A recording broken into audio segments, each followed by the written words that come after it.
At Tribe Group, we're driven by curiosity, pushing boundaries, challenging the status quo, and building great teams through honesty and vulnerability. Because the way we work is changing, and it's changing fast. That's why we created the Find Your People podcast, exploring the future of work and where the human fits in all of it. I'm your host, Bruce Pulbrow. Each fortnight, we'll dive into leadership, culture, performance, and everything in between, unpacking what it really takes to build and grow great teams. Whether you are leading a team or finding where you fit, this is for you, because finding your people has never mattered more. Today we're joined by Jarrod Kerr, Chief Economist at Kiwibank, one of the most laid-back economists you'll ever meet. Jarrod shares how he grew up, the experiences that shaped the way he sees the world, and how that journey led him to where he is today. From there we unpack leadership, finding your people, and how business leaders can navigate uncertainty and economic change, and what comes next for New Zealand. He sounds like an Australian, but he's actually a Kiwi from Hamilton. Let's get into it. Jarrod, welcome to the Find Your People podcast. I'm looking forward to today, so welcome. Thank you. Look, I'm going to start from the beginning. I'm curious, were you born with a calculator in your hand? I'd like to say so, but no. Hopeless with numbers. Hopeless. Really? Yeah, poor maths, poor English, poor everything. And it was actually a really, really cool, caring teacher, economics teacher, who was like, you might be hopeless at everything, but you're pretty good. You're pretty good at this. And it was because he was using charts and pictures and cartoons. Cartoons or in economics? For economics. And you know what? It clicked. I love and that. It just stuck with me. And I love charts. I always have. Love charts. I love that imagery. Right. And I wasn't good at anything else. If I go back a step then, so where were you born? Like, just tell us about that. I was born in the Tron, born in Hamilton. Hamilton, but didn't nice. stay there long. I met my wife in Hamilton, so did you? I've got fond memories of Hamilton. Oh, very good, very good. So my father was a marketing guy, and he was down there for a couple of years. Okay. I was born and then back to Auckland, but I think I was like one.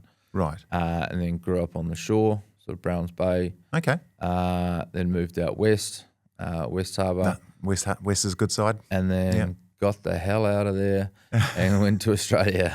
So what age did you go to Australia? I would have been 24, 23, something like that. Right. So did you do your high school everything in West Auckland? Albany. So Mass University in Albany. Ah, okay. Yeah. So it's a Bachelor of Bachelor of Charts. It was a Bachelor of Applied Economics. Wow. And then a Master's of Business Studies, so with a double finance and economics. Okay. So I kind of just stuck around the uni. I really liked the uni. The uni kind of, I sort of found myself there. Okay. Like the uni days were the best days for me. I guess for me, what I'm curious about is like you like charts and you like seeing things visually. So through your childhood or upbringing, what do you think moved you in that space? I remember my parents getting me tutoring for maths and that sort of stuff, and it just didn't click. And then it was just through this economics course, which, as you know, it's got maths in it, it's got English in it, it's got all these subjects. Yeah. But it just wasn't arranged in a way that was digestible to me. Whereas charts and that sort of stuff made a lot of sense. And then the words came off the page, meant something. I could visualise it, I could see it, and away I went. So tell me about Australia. So what was that about? So funnily enough, I had no idea what I really wanted to do. I kind of knew I wanted to do something economics, finance-y, but I wasn't too sure what. And the lecturers at Massey Uni were brilliant. They're like, well, go to Australia, get a job, because New Zealand's not big enough for you. Okay. Off you go. And I'm like, well, I don't know what to do. And they're like, well, we'll get you a job. And I just upped and moved over there. And there were quite a few Kiwis that were moving at the same time. A few friends from university, did the same thing. They popped up over in Australia. When you say career in Sydney, where did you start? Was it in banking? Where was it? Well, I started in academia, kind of working for this think tank. and starting a PhD. Unfortunately, that fell through.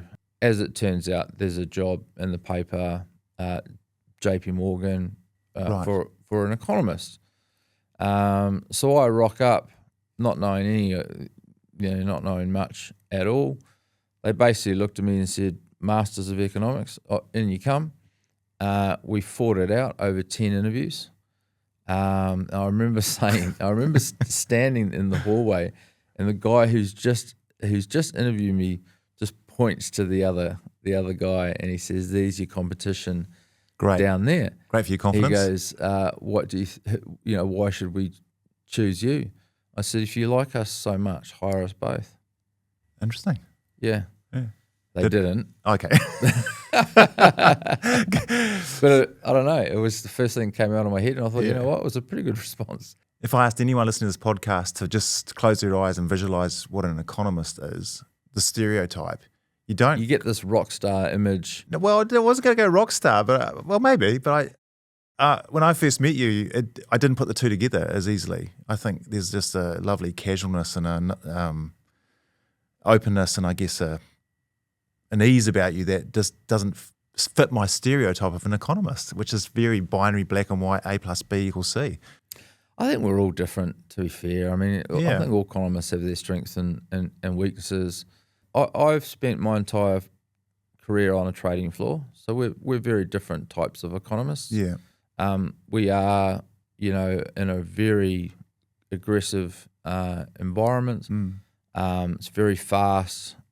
People are making and losing large amounts of money on a daily basis. It's really intense. It makes me laugh when you sign these stupid contracts that say, welcome to JP Morgan. You're going to be doing a 9-to-5 job. Like, I have never done a 9-to-5 job. Not one is. At JP Morgan, you had to be in the office at 6:45 in the morning, and you weren't leaving till 7 o'clock at night. Fast paced, whole day stuff. So we're in that environment, and they shape you. The people around you shape you, and you become, lovers of financial markets, lovers of that volatility, that high stress environment. But then you speak to another economist who maybe works for a council or maybe works for an academia, and they're just very different jobs. That they will get into policy development, or they will come out and say, look, I worked on, I don't know, the Resource Management Act for the last 5 years, and I've actually made a change in this country. So, that to me is not the high paced, aggressive role, but for an academically minded person, that's probably just as cool. And I think 100%. I think we do think of, when you say an economist, you think of the academic. You do. The one who's in a room somewhere. They should be in a room without windows just to keep them focused, and just crunching numbers all day. And there's people out there that do that and love it. Yeah. So there's different horses, different courses. I think I heard you say at the end of 24, we were going into 25 with a sense of optimism. Yeah. We're thinking, okay, this is the year. From business owners' perspectives, I think as individuals, we're all like, okay, let's go. And then at the end of 25, we all sort of put down our cup of tea and went, whew, that sucked. That wasn't as good. And then as you look forward to where we are now in 26 and I guess 27, my first question would be let's start with business owners, or, how, I don't know, where are we at, I guess? We're at a really frustrating point again. Okay. Yeah. It's just like last year, where we had this spring in our step for a little bit. Yeah. And then fell into another recession. So bad recession in 24, bad recession in 25, and we're supposed to be growing out of it now. We're, no war in Iran, we would be growing at a 100%. decent clip. Unemployment rate would be declining, and inflation would be declining as well. So if you look at what most economists were forecasting at the start of this year, it was for growth. We were coming back. It was for inflation to return to 2%, and it was for a whole bunch of other things to look a little better. The war in Iran is just throwing yet another curveball. Businesses describe it as being a real kick in the guts again. Being kicked while you're down, and we have been kicked, while we're down, and all of those thoughts of recovery and good news have just been postponed until after the election.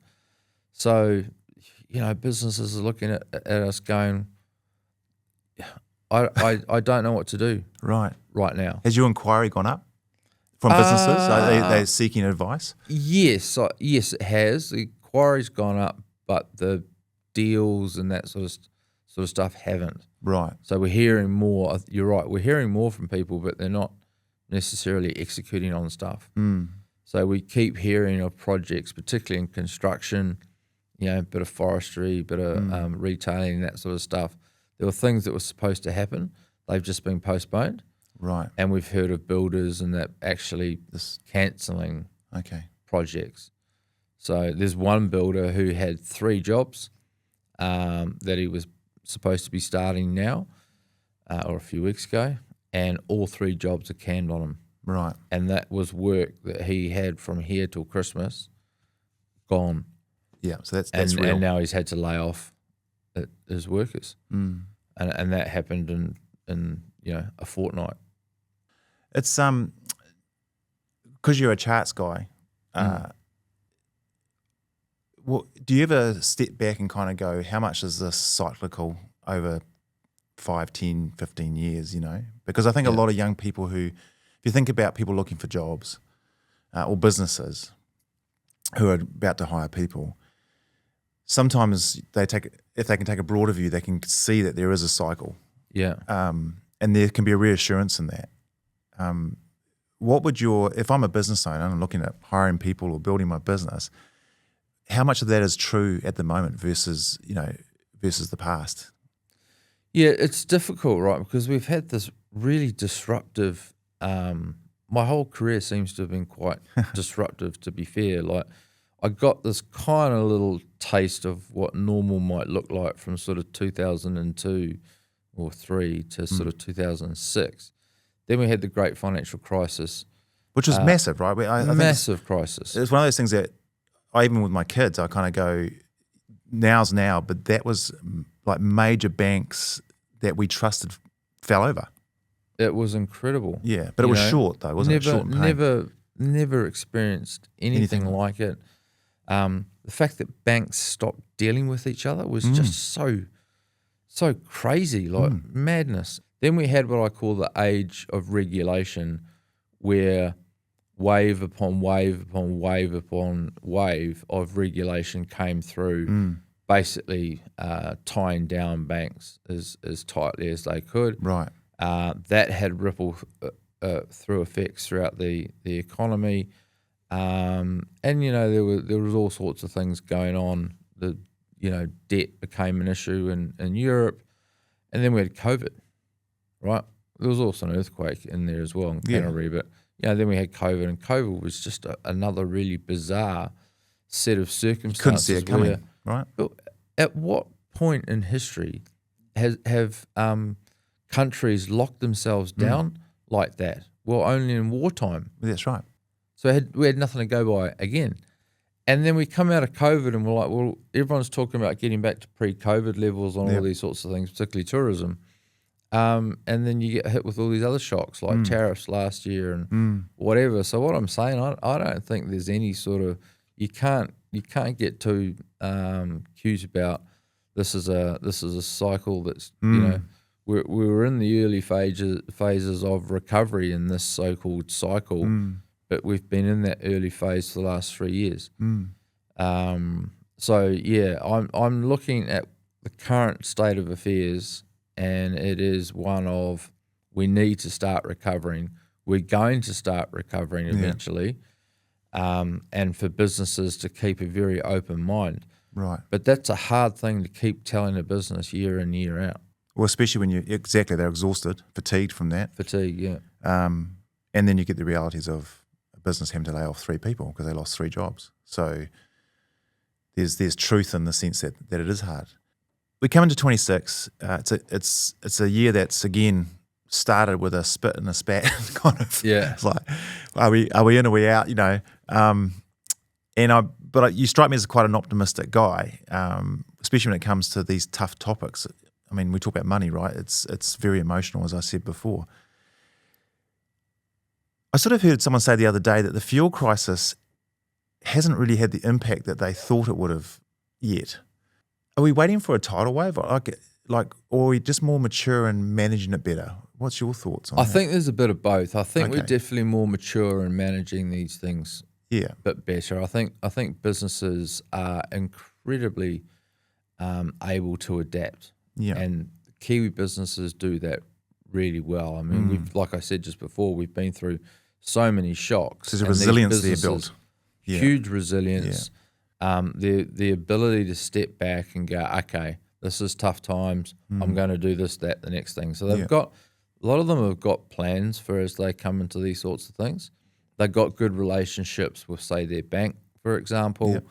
They come to us much earlier these days, because we tell them to come to us as soon as possible. So if you take Kiwibank, for example, they are openly trying to work, because at the end of the day, a business is important for a whole bunch of reasons. Obviously, it keeps GDP, keeps the economy going and all that sort of stuff, right? Yeah. But underneath that, it's employing people. Yeah. And helping families thrive and jobs and, growth. And that goes right down the supply chain. Yes. So is the relationship, do you think, much more of a partnership with business, if you think of, say, Kiwibank at this stage? Yeah, I think it's always been a partnership. Yeah. There are a lot of people out there who are actually quite intimidated by banks, and that sort of saddens me. It's like, well, what do you mean? Just get in there and tell them what you want. Could we put that as a quote? Go to the bank and tell them what you want. Yeah. I actually love that. I think in some ways that's quite a freeing statement. If I'm a business owner and I want to grow, employ more people, the sense that you just said, come to the bank and tell us what you want, I don't know, there's something freeing in that. I haven't heard that before. Well, it's what people are afraid to do. They'll sit there and they'll stress over their numbers and whatever, and is the bank going to say no? That you've got quite a few to choose from. Yeah. Going through the process with a bank that even tells you no, you're going to walk out there going, well, I know why. 100%. I need to do this, I need to do that, I need to get better at this.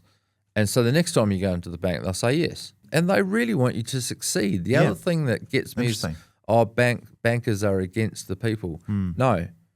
We want healthy businesses as our customers because, yes, of course, we make more money on the loans that we lend to successful businesses. Yeah.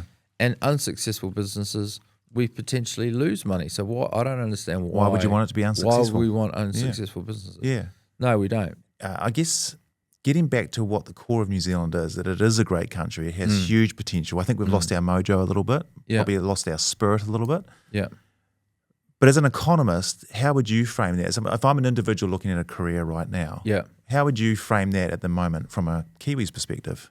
Well, I think the interviewing process is the bit that helps you find what you want to do. Right. There's no harm in applying for a job you don't know much about, going into the interview and then walking out going, Jesus, that was a horrible experience. Right. I would never want to work in X. Okay, well, you don't have to work there. You've got choice. You got choice. I would just go for as many different, and that's what I did early on. Yeah. And then I became an economist and I found my thing. Now I've just hired 2 people this year. We had 111 candidates. Right. I don't know whether that's large or not. Certainly felt large. We got rid of half of them because of AI. So they had clearly just used AI to write a cover letter. So you really guys easy to 100%. Tell. Really easy to tell. But that's fine. You get rid of half of people pretty quickly anyway because of misalignment. We got it down to 20, interviewed 15. That's quite a large number. The top 2 were like that. And then it was kind of 3, 4, 5, and then it just, everybody else. There wasn't much beneath that. So we managed to hire 1 and 2. And I'm quite happy with that. Did you go out to the hallway and go, there's your competition, and the person said, no. I think it was highly inappropriate at the time. So if I use the term, you as a hiring manager, right, you're looking for some people. So if I use the term find your people, how do you wrap that into this conversation when you're looking for somebody or people? So I obviously don't want someone who's exactly like me. Okay. But I do think You seem like a nice guy. yeah, no, yeah, You mean skill set? yeah, skill set. Right. But then I do also want someone who can grow into my role as Okay. well. So it's a bit of a mix for me. When I'm looking at people, they've got to love economics, and it sounds corny, but they have to love economics. So 'cause passion, that's what we passion do. for what they do. Yep. Got to love. Yeah. They've got to love economics. They Yeah. have to, and you can tell straight away, in conversations. But they lean And- forward. Just whether they're talking about economics or they prefer to talk about something else. Okay, interesting. And I'll have a conversation and let them guide the conversation where it goes. Yeah. And I'll find out very quickly how much of a passion they have for the subject. Some people will just go boom, and you're in a rabbit hole somewhere talking about economic concepts and having a good laugh over stuff. And then the other thing is, will they turn up? So, like I said, this is not a 9-to-5 job. Will they turn up? You can get a good sense from someone by asking a few sort of questions around that, just how motivated they are. And when you say turn up, is that sort of turn up as their real self, bringing their values, who they are as a person to the table? All of that. As well as the skills. Yeah. Yeah. All of that. So you need someone who's just going to turn up, get involved, get excited about what we're doing, and that passion really does drive the whole thing. I'm still curious about this comparison between Australia and New Zealand. Yeah. So if we go back to the individual looking for a role, I mean, I've got one child who's moved to Sydney and another one who's about to. So I kind of get it. But they're going for the size and the opportunity, and Sydney's 6 million people, right? I get it, but it does worry me in the sense that we have got a brain drain or skill drain. I think I'd rather say. Yeah. What do we need to do here to keep our talent? What needs to change? Austerity doesn't work. Okay. I'm sick and tired of government after government thinking that they need to cut costs, right, provide a tax cut, cut costs, provide a tax cut. Interesting. It doesn't work. Okay. Right? We have underinvested in our economy for 30 years. Yeah. We have not built the infrastructure. If you want to know why our productivity statistics are so poor, our standard of living has not, lifted in the same ways that Australia and other countries are, it's because we haven't invested in ourselves. Yeah, interesting. It's like running a business and then having this, this 1950s, business ideology or whatever, and not updating anything along the way. It's the harder, faster, sharper businesses that you want to go to, not the ones that are stuck, in the past. And we're stuck in the past. When it comes to our infrastructure, we're stuck in the past, and it winds me right up. I can see. Absolutely winds me right up. Because we keep saying the same thing over and over again. We'll go into this election saying the same thing over and over. We're not willing to spend money on the infrastructure that we need. So what do we need to do? If we were to fix New Zealand's problems overnight, miraculously, with a magic wand, we would upgrade all our infrastructure, including roads, rail, bridges, ferries going between islands. So all these is things. Is the connectivity? It is so important, right? If you're sitting there in Auckland, for example, saying, you know what, I can't afford a house, but I earn $120,000 a year and I can't afford a house. Yeah, that's right. And the reason is not because of baby boomers or this or that. It's because we haven't invested in the infrastructure, which hasn't freed up the land, which hasn't enabled us to build affordable homes for you. So I'm sorry that you're successful and you're earning 120 grand and you can't afford it. I'm sorry about all that. But that's 30 years in the making. and there is a reason behind it, and it is an outright refusal of councils and governments to invest. And to create that connection. So we're in 26, we've got an election year. So I'm a business, I'm trying to grow my business, I'm trying to think future, I'm trying to employ. I'm an individual, I want to stay in this country, I want to be employed. How do I look at this year from your perspective? And I'm sorry, I'm asking you for a crystal ball here, but well, yeah, what are your charts telling you? Kind of comes with the gig. Yeah, sorry. Yeah. You know what? We're going through a very awkward period right now. It feels a bit like 25 and 24. Those last couple of years, a little bit of PTSD on that. They were not exactly.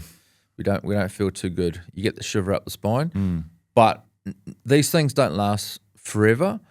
So from a business point of view, I would be looking at from now until the election as being, the tough bit. Okay. Right. And then beyond that, I think petrol prices will be back down again. Economy will hopefully start to lift into a high gear, and things will be growing into 2027. Much of what we said was going to happen this year and last, funnily enough. Correct. But it's got to happen. Yeah. It just has to. And businesses, believe it or not, are so good. We always underestimate how good businesses are at adapting to things like higher petrol prices. Yes. A lot of them will turn out now and start electrifying their fleet, start electrifying their businesses. You watch. Start to pivot. They will be pivoting, if not already. They will be by the end of this. And, the next time oil price spikes will be just that little less sensitive to it. So as a business, and I'm looking at hiring people, it's about holding the course, keep moving, trust your business plan, ask your bank or talk to your bank. Talk to your bank. Because whilst we may be in a bit of a slowdown, you still can look forward to a growth trajectory. Yeah. I keep saying to people, look out the front windscreen, the big piece of glass, not on the little one. Not the little one, yeah. I feel like that's kind of what we need to do if I'm a business. Do you feel the same? Yeah, absolutely. And it depends what business you are. I mean, there are some businesses out there where it's just an absolute no-brainer right now that 100%. they should be firing up and they should be investing, and away you go. And now's your moment, right? When others are dealing with some very tough times, Like that builder. maybe maybe it is that that Sharesies, that accounting firm, that whatever financial services firm. For them to really have a go, because they're not shackled by what's going on at the moment. But for the construction worker, for that construction business, you are going through A tough time. really tough time. 3 years. Yep. And counting. But next year's better. If you've survived the last 3 years and you're still surviving now, you've got one hell of a strong business. Yeah. Really tough. Yeah. You've gone through The worst. So you must be strong if you're still there. So for the businesses, it really depends on what you're doing, but there are a lot out there that are looking at this and going, well, there's always opportunities. Yes. And in this sort of carnage, opportunities tend to pop up. So they'll be looking. As individuals, unfortunately, the unemployment rate's lifting, job market looks pretty soft. That'll turn around. And again, it's the same thing. Imagine engineers and those sorts of workers might be, easily employed at the moment, whereas someone who's in the building industry might be finding it tough. But these things will iron themselves out. So as I sort of close out, I'm curious, PhD, are you thinking about picking it up again? I would love to. I like Dr. Jarrod Kerr. It's got a nice ring to it, to be fair. It's the reason I would do it is because I like teaching. Yeah, okay. And in order to be a lecturer, you've got to have a PhD. You do. So that's the only reason I would do it. But I love to teach. They let me teach because I'm, working as chief economist. Sure. But if I was to go down that path full time, maybe in 10, 15 years' time, I'd need that. There's another whole podcast on how we learn, being creative with our learning. Yes. Respecting that people think differently. learn differently. For you, it was seeing the charts. It wasn't doing the math. I always feel optimistic when I speak to you. I feel that, yes, we are going through tough times, but I pick up on things like if you've lasted the last 3 years, then you're doing good. Yeah. And it has to change, and it will change. Yes, we have some challenges in this country, and infrastructure for the last 30 years has been one of those things that's been largely missed. Yeah. But we still love this country. We still love our businesses. There's still massive opportunities for both the individual and the businesses. And I think the big takeaway for me was talk to your bank. Go and tell them what, I think you said, tell them what you want, which can be a learning process, but also a reward process in the sense that they'll back you or they'll teach you through that. Yes. Thanks very much, Jarrod. Awesome. Pleasure. Thanks for having me on. Yeah, great. Thank you.